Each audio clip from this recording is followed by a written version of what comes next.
Hello everyone, this is Jimmy Cultist back again with part 3 of our How to Build an Exploration Game video series. I've made a few assets in preparation.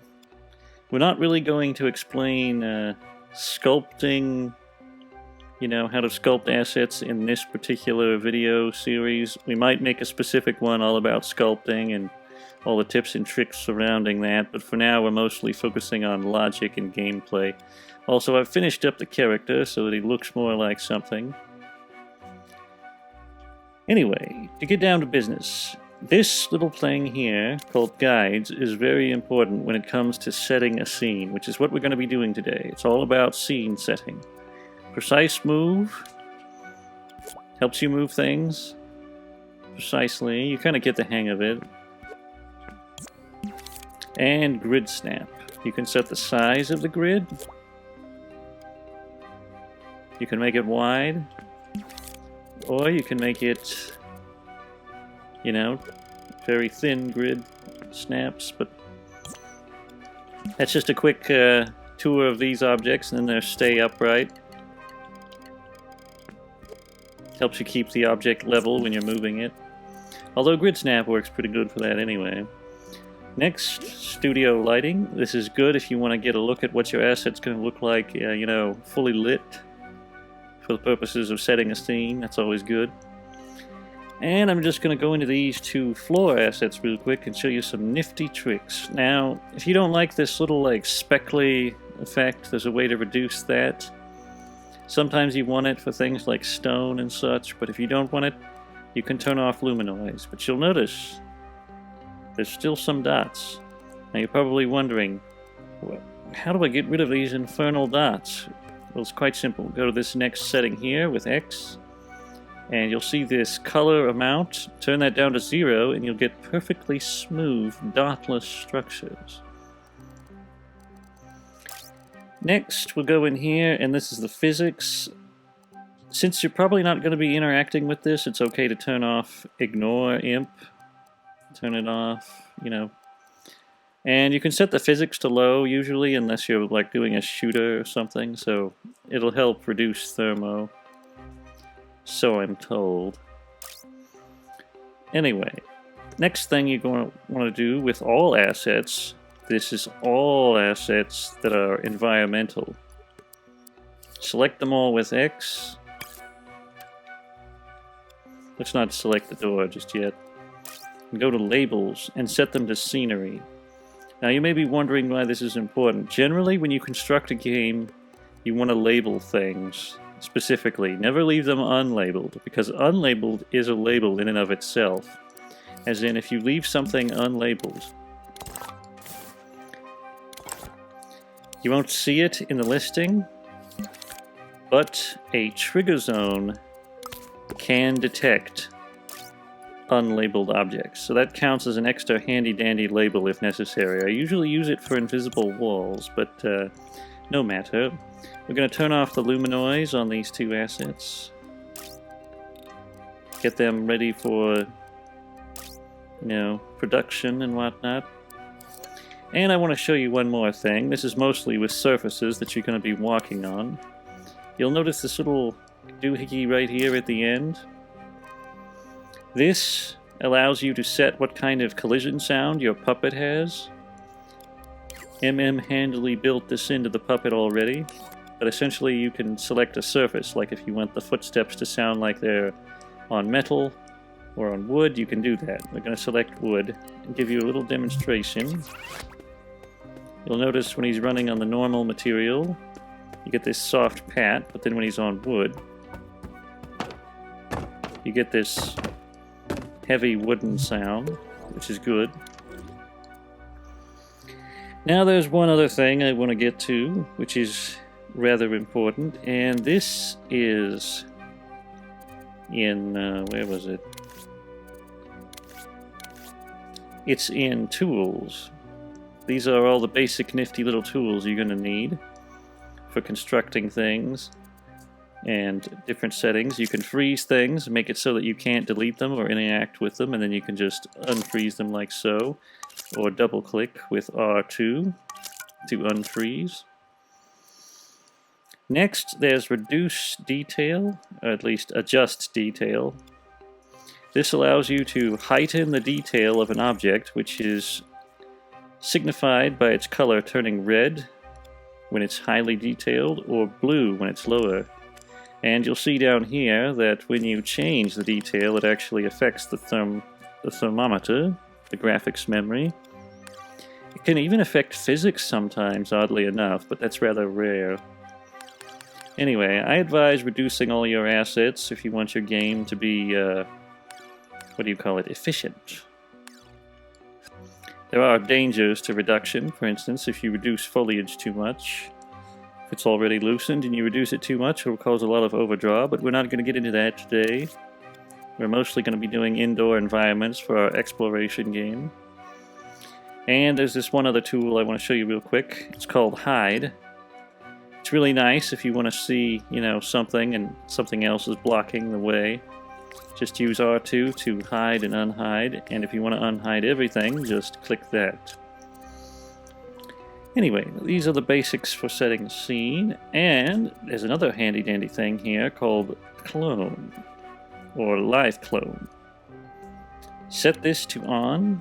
Make sure that you always set this to on before you begin cloning anything, but basically, this allows you to do this. Clone an asset. All you have to do is press L1 and R2. I think you can just press R2 as well. And if you press triangle, that'll make that object no longer a part of the live clone set, which is indicated by this green. That means that if you alter this object, it will be different from all these other ones. For instance, if I put this brick, if I stamp that in there, you'll notice it carries over to all those objects except for this one. You generally don't want that, except in very specific circumstances, because new versions of a sculpt run up this graphics memory. However, with reduction, this is not always a problem, but you want to avoid doing that for the sake of efficiency. And you'll notice I just cloned with the normal L1 and R2, which is inadvisable because now they're considered a separate sculpt. So just make sure that if you're live cloning, you're consistent with that. Unless, of course, you don't even want to live clone, like if you're not going to alter the wallpaper at all, it's fine to just not use live cloning and use L1 and R2 to clone. Anyway, the next thing that I want to talk about is asset stamping. We aren't going to be doing this, but if you want to stamp assets into your dream, both your assets and other people's, it's as simple as going to search, and here you'll see a list of assets which you can stamp in. I'm not going to be using these assets, of course, but I just wanted to demonstrate. It's as simple as going down the line, and if you want to search, type in a specific asset, you can do it in here. And there's even some tags here to help you find things that you've labeled for yourself. And if you go up to this little button here, you can search community assets of all different types, music and such, sculptures, just type in anything.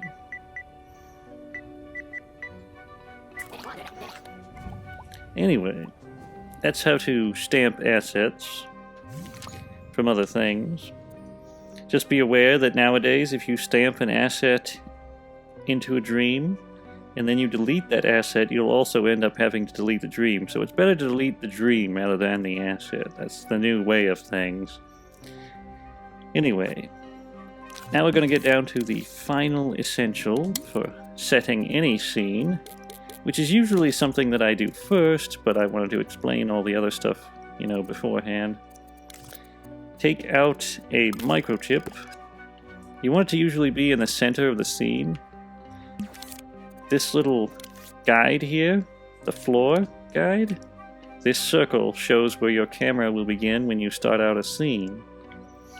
And that way you can easily find bits of logic that you want to get to real quick, like universal global logic and such. And we're going to put a custom icon on it. and name it lighting. And I'm going to show you a few nifty tricks concerning two gadgets which we all know and love when it comes to constructing games: sun and sky, and grade and effects. These two things are very important when it comes to setting the mood of a scene. You can adjust the sunlight here, sliding it up and down with X. You can even set an exact amount with L1 and square to enter the value. You can change the sun size, which changes the size of the synthetic sun, but also changes its reflectivity on objects. As an example, you'll notice that when the sun size is large, it casts huge reflection, but when it's lower, it's a duller reflection. So just keep that in mind. That's what that does. And you can make the synthetic sun disappear if you want to replace it with your own, custom-made sun. Just press sun visible off. We're going to leave it on for this one. Now, cast shadows usually is something you don't want to dinker with because it affects how shadows draw within your scene, as you'll see.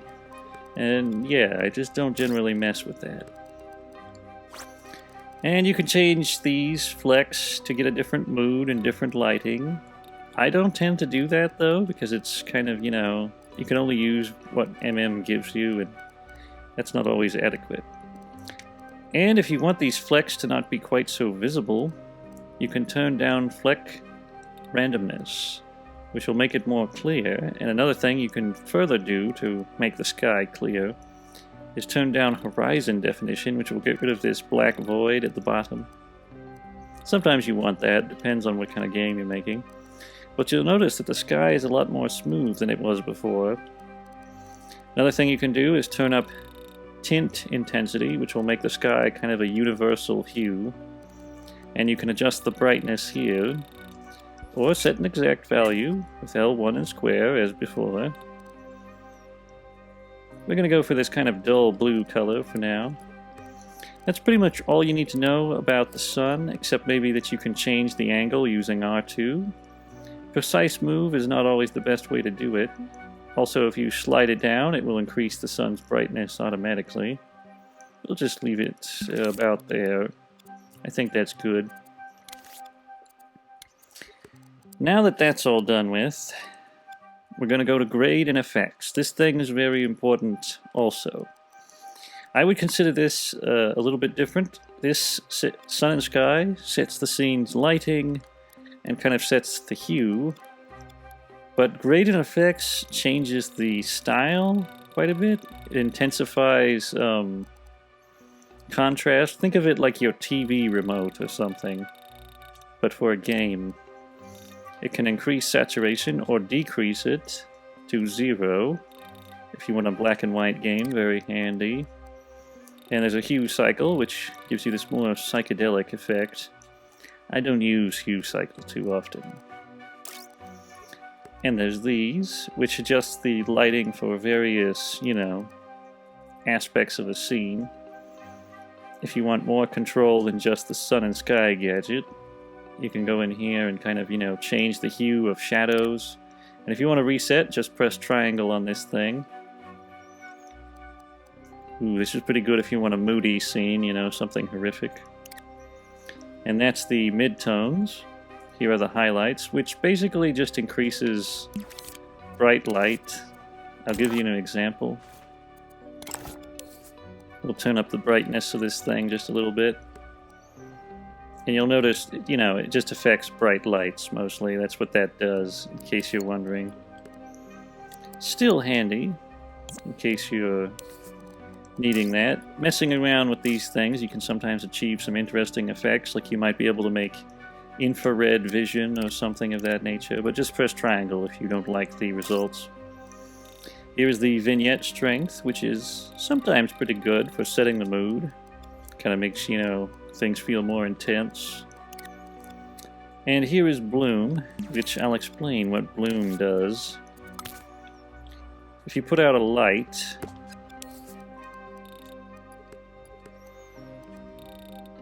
you'll notice that things kind of become more hazy and blurry. It might be better if I demonstrated with a glowy light, I think. Like if we made this glow, you'll notice it like, you know, it's really hazy, almost like some sort of romantic Holiday in Paris movie or something with Vaseline.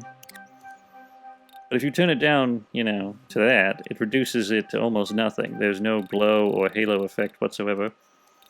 And there's also lens flares for in case you're going for that, you know, J.J. Abrams effect. You can turn that down to 0 if you don't want to see that anymore. But we're going to go ahead and just reduce this brightness because we don't really want that. L1 and square, by the way, to open up these menus. Here's grain. That's good if you want like a found footage feel or maybe an old movie or something. Sharpen and blur. 100% in either direction. I rarely use sharpen. I do use blur sometimes. Then there's motion blur, which I forget what that does. But camera movement blur, really, yeah, that's good if you want to get sick. Then there's the pin cushion, which creates this weird effect if you want to like have a security camera or some kind of distorted television view. Pretty trippy stuff. I sometimes use it. Then there's hue selectivity. I don't really use this often. It's pretty... I mean, it's interesting, but I just don't use it. Scan lines, again, good for a security camera or maybe an old retro game or something. You have posterize. I think that's pretty self-explanatory.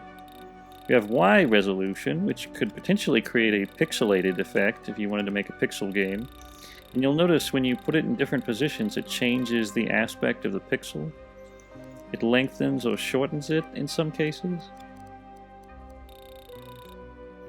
You can blur it, make it more tight. X resolution. Glitch Y basically just makes things glitchy looking. I mean, that's good if you, again, want to make some kind of found footage, distorted, you know, VHS vision. Pretty useful. But that's pretty much all there is for great effects. But these are very useful for setting the tone of a scene and getting the right kind of style you want. Can even affect what kind of game you're making. Like you could make like a pixel game using the gradient effects. One little tiny thing I would like to get to concerning the fog range. I need a light to demonstrate this. We're going to make this light really bright. You'll notice this kind of halo-y fog effect. Well, this kind of affects that. If you increase the fog, you'll get this sort of close-up Resident Evil, you know, look, where everything's very foggy and gray. It doesn't have to be gray, it could be blue, any kind of fog you want, really, but reducing the fog range, the lower it is, the more foggy it'll be. This is practically not even visible, like a blizzard or something. However, if you want to get rid of the fog altogether, just maximize it, and you'll see the halo reduced to nothing, practically. It makes things very sharp and clear. Sometimes, though, you want a little bit of fog, you know, just to kind of make things feel hazy in the distance. Especially if you're going for some of those older PS1 aesthetics. Oh, I guess there's one more little thing I could cover, which is surface reflections. You'll notice you can kind of change them by going into the shininess and the waxiness and metalness. Basically this, you know, if you want more polished boards, you can turn up the shininess. If you want rough boards that don't reflect any light, barely, you can turn up the roughness. If you want them to be very translucent and have light shine through them, like, I don't know, putty or something, you can turn up the waxiness, turn up the metalness, and you'll get this kind of, you know, metally surface. Dusty. Another thing you can do if you want to make it reflect no light whatsoever is just turn up the roughness, turn up the waxiness, and that pretty much makes it as dark as is possible. And if you turn down the tint color to black, Turn up the tint amount. That is pretty good for creating black voids, if you ever want to make those. But that's pretty much all there is on this subject of scene setting. I hope you found this useful. And we're going to be moving on to something else in our next video. I would like to take a quick moment to thank all of our supporters on Ko-fi and our monthly subscribers. Here are their names.